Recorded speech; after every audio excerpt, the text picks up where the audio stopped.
India India की भविष्य की बात करें तो सबसे पहला बात आता है एजुकेशन। क्या एजुकेशन प्रॉपर हो रहा है इन लॉकडाउन?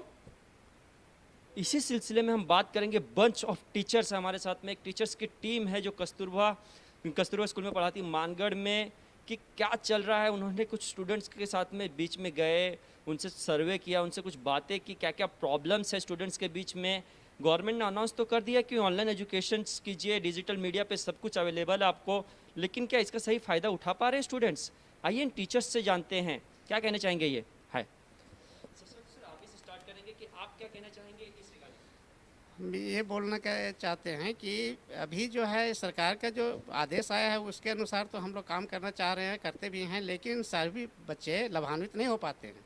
इसलिए कि बच्चे के साथ समस्या ये है कि ना तो उनके यहाँ मोबाइल है ना टीवी है, और इसके साथ साथ है कि वैसे बच्चे वहाँ एडमिट हैं जो पहले से ही गरीब हैं, पहले से ही साधनहीन हैं और सुदूर प्रदेश से भी हैं। सारे शिक्षक वहाँ तक जा कर के सभी कोर्स को कंप्लीट करना संभव भी नहीं है।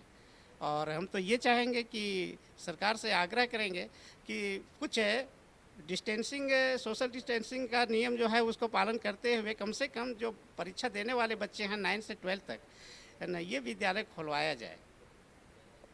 9 से 12 की बात कर रहे, क्या ओपन होना चाहिए इस कोविड-19 की सिचुएशन में? क्योंकि कहीं ना कहीं डिफ़िकल्ट हो सकता है, आगे चल के तकलीफ भी हो सकती है स्टूडेंट्स को, टीचर्स को लेके, क्योंकि अभी भी कंटिन्यू केसेस रेज हो रहे हैं, कंटिन्यू केसेस आ रहे हैं। आप क्या कहना चाहेंगे इसके बारे में?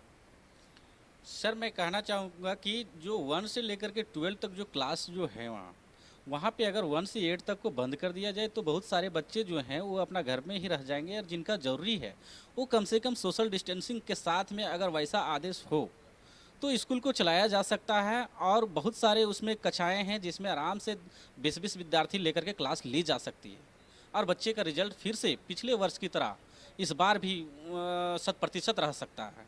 हम बोल सकते हैं कि भविष्य भी सुधर जाएगा, और ये इस चीज़ का जो सोशल डिस्टेंसिंग का पालन करते हुए एजुकेशन भी पूरी हो जाएगी, आपके बोलने के हिसाब से। सर, कुछ प्रॉब्लम्स भी हमें दिखी कि क्या क्या आपने जब सर्वे किया तो और क्या क्या इश्यूज दिखी, क्योंकि कुछ फैमिलीज मेम्बर भी थे, वो भी बोल रहे थे कि हमारे पास ये चीज़ की कमी, वो चीज़ की कमी, उसके बारे में कुछ बताएंगे? हाँ सर, एक्चुअली हम लोग जब सर्वे किए तो हम लोगों ने पाया कि अधिकांशतः ऐसे पेरेंट्स हैं जिनके पास स्मार्टफोन के अभाव है, और वहाँ स्मार्टफोन के अभाव होने की वजह से कुछ बच्चियों तक जो डिजिटल कंटेंट का जो वीडियो दिया जा रहा है उस तक उनकी पहुँच नहीं पा रही है।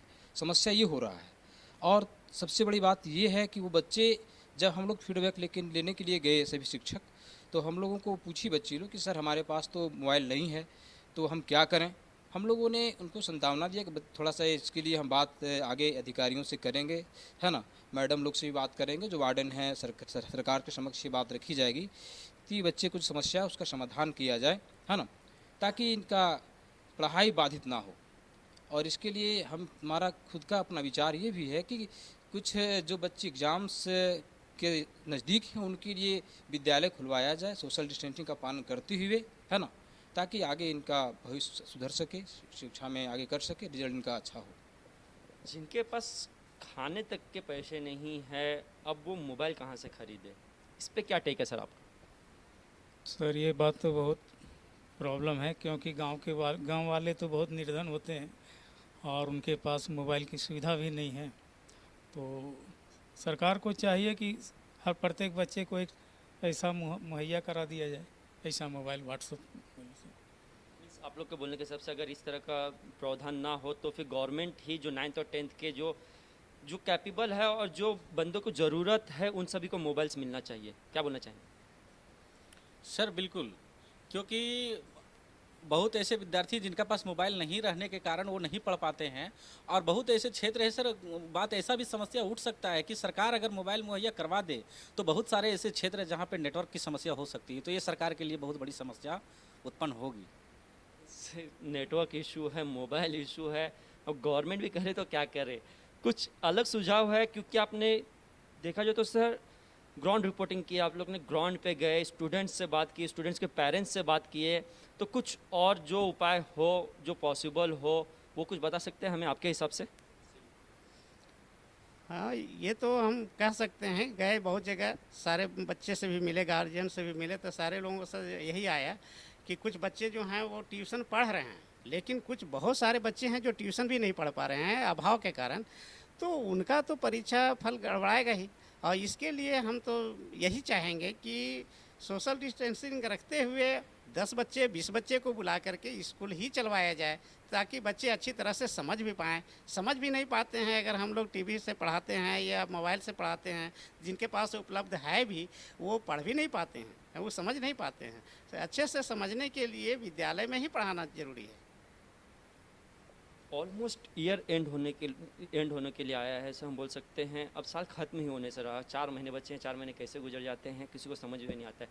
तो सिलेबस की बात करें, क्योंकि जो बोर्ड एग्ज़ाम्स जो होते हैं काफ़ी टफ माना जाता है स्टूडेंट्स के लिए, तो अब सिलेबस किस तरह से होना चाहिए और बोर्ड एग्ज़ाम्स का किस तरह से होना चाहिए अगर एग्ज़ाम हो तो?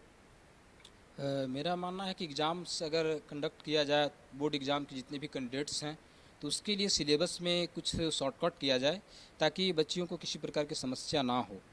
सरकार ये क्वारंटाइन के इस समय में देखते हुए विद्यार्थियों के लिए उनकी पढ़ाई संबंधित सिलेबस को शॉर्टकट करे और विद्यालय को सोशल डिस्टेंसिंग का पालन करते हुए, जैसे कि एक हमारे शिक्षक बोले कि 20 या एबव कुछ विद्यार्थियों को क्लास लिया जाए 9 to 12 का सोशल डिस्टेंसिंग का पालन करते हुए, और शिक्षकों को बुलाकर उसमें कुछ डिस्टेंस पालन करते हुए क्लास को ऑपरेट किया जाए। लोग कहते हैं कि सबसे बड़ा टीचर जो होता है वो घर में ही होते हैं, हमारे माँ बाप होते हैं। तो इस बारे में क्या कहना चाहेंगे कि पेरेंट्स का कितना ध्यान है स्टूडेंट्स के ऊपर, जो आप लोग के जो स्टूडेंट्स हैं जिनसे आपने सर्वे किया? जैसा हम लोग सर्वे किए सर, तो कुछ बच्चे जो हैं माता पिता की बात को तो मानते हैं, लेकिन कुछ बच्चे ज़्यादा उद्दंड होते हैं और वो अपने माने माता पिता की बात को नहीं मानते हैं।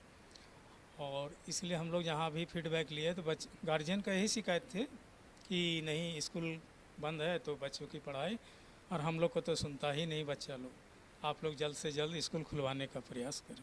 और सिलेबस की बात करें तो क्या जो वीडियो जो आया है उसमें ये दिख रहा था कि 50% सिलेबस कट कर दिया जाए, लेकिन कहीं ना कहीं एजुकेशन में कुछ जो एक बोलते हैं कि बुनियाद जो होता है वही मिसिंग रहेगा, तो इस पर कुछ टेक है आप लोगों को, क्या कहना चाहेंगे इस पर? बिल्कुल सर, भविष्य के बारे में सोचा जाए तो ये सिलेबस जो कट होगा वो बच्चे लोग के लिए तो बहुत हानि होगा। क्या है कि बेस ही मजबूत नहीं रहे तो ऐसा रिजल्ट का कोई महत्व नहीं बनता है। फिर भी बात ये उठ जाता है कि अगर रिजल्ट नहीं अगर अच्छा आवे तो उसमें भी बहुत बड़ी समस्या बच्चों लोग के साथ हो जाती है। तो ऐसा किया जाए, सरकार से हम गुजारिश करते हैं कि बेसिक लेवल पे ऐसा सेट किया जाए एग्ज़ाम को ताकि बच्चे अपना मजबूती बनाए हुए रखें और आगे के लिए सोचे भी। ये थे बंच ऑफ टीचर्स की टीम जिनसे हमने बातें की। काफ़ी प्रॉब्लम्स लग रहा है इन झारखंड, और ख़ास करके जो कि रूरल एरियाज़ है, जो फॉरेस्ट एरियाज़ है, जहाँ पे नेटवर्क का इशू है, मोबाइल का इशू है, फैमिली गरीब है। और गवर्नमेंट ने ये तो अनाउंस कर दिया है कि डिजिटल वे से आपका एजुकेशन होगा। टीचर्स को ये भी अनाउंसमेंट कर दिया है कि टीचर्स जिनको तकलीफ़ है वो आप घर पे जाइए, लेकिन कहीं ना कहीं ये भी एक प्रॉब्लम है कि टीचर्स कितने लोगों के घर पे जाएंगे, ये सोचने वाली बात है। कहीं ना कहीं स्कूल्स जो टीचर्स हैं जिनसे हमने बातें की, उन्होंने ये चीज़ क्लियर कहा कि एक तरह से अपील कर रहे हो कि एटलीस्ट आप 20-20 स्टूडेंट्स को हमारे बीच भेजिए। हम उन 20-20 स्टूडेंट्स को लेके सोशल डिस्टेंस का पालन करके, क्योंकि उतने स्कूल्स हैं अवेलेबल, 9th और 10th के दीजिए क्लासेस की, एटलीस्ट उनका बेस भी स्ट्रांग हो जाए और वो आगे 10th में जो है वो प्रॉपरली पास आउट हो जाए। वीडियो जर्नलिस्ट रवि यादव के साथ अरविंद सौ न्यूज़ झारखंड से।